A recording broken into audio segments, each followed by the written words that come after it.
Okay, so you're thinking about starting a fitness journey. Let's be real, walking into a gym for the very first time can be, well, seriously intimidating. You've got all these machines, all these people who look like they know exactly what they're doing. It's a lot. But that's exactly why we're here. We're going to break it all down, step by step, so you can walk in there feeling confident. Ah yes, this question. This is the one, isn't it? That little voice in your head whispering, everyone's watching me. They're judging my form. It's a real thing. They even call it gym intimidation. And you know what? It's totally 100% normal. But here's a little secret. Most of the time, nobody's paying nearly as much attention to you as you think. And you've got to remember, you are not alone in feeling this way.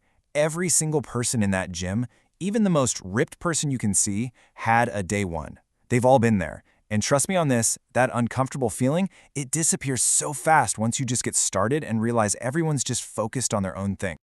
So, before we even talk about what weights to pick up, we gotta tackle the biggest obstacle of all. And it's not a treadmill or a dumbbell rack.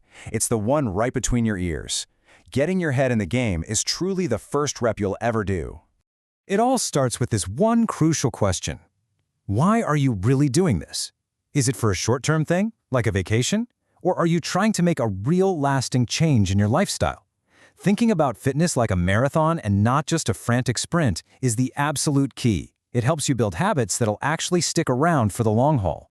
Okay, mindset is in a good place. Now let's get practical. You know, a little bit of prep work can wipe out a huge amount of that first day anxiety. So here's exactly what you should think about before you even set foot inside. Now here's a tip that might sound a little strange at first. Think about starting out on your own. Yeah, a workout buddy sounds great in theory, but what happens if they bail? You might too. Building that accountability with yourself right from the get-go is incredibly powerful. Oh, and don't forget that 3-hour window for protein. Get it in before or after your workout to give your muscles what they need to recover. This one might seem like a small detail, but believe me, it is a huge deal for your safety.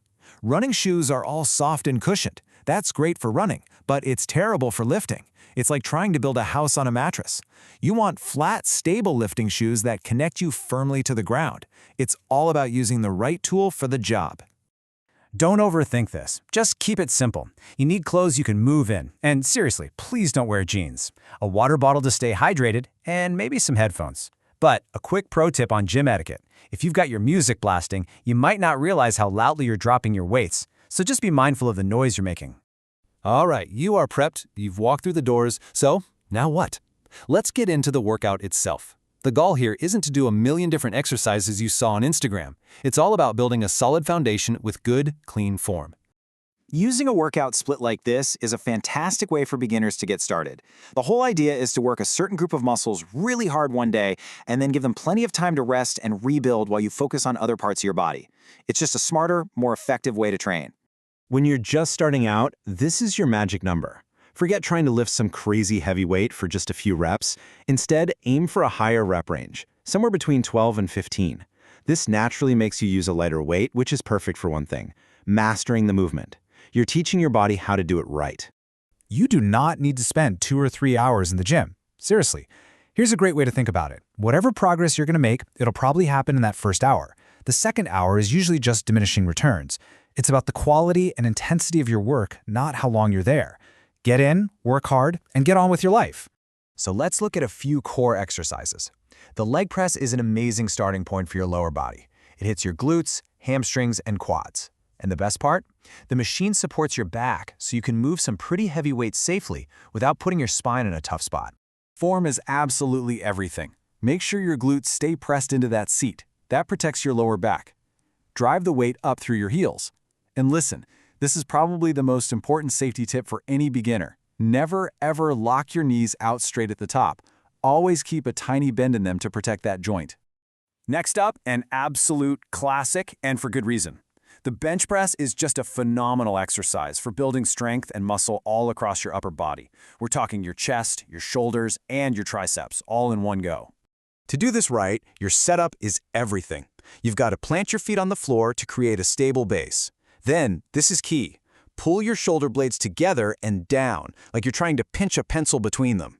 This protects your shoulders and makes sure your chest is doing the heavy lifting. Okay, now let's work on the back.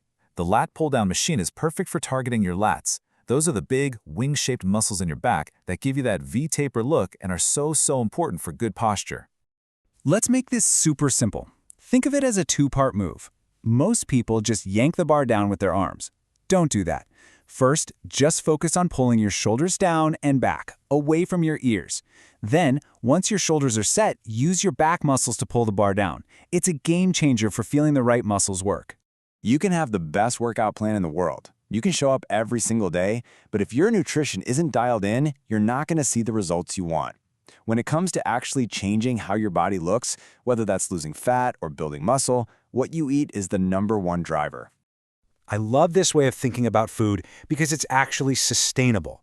This isn't about being perfect, it's about being consistent. If you nail your nutrition for 17 out of every 20 meals, that's 85% of the time. You can absolutely relax and eat whatever you want for those other 3 meals without derailing your progress.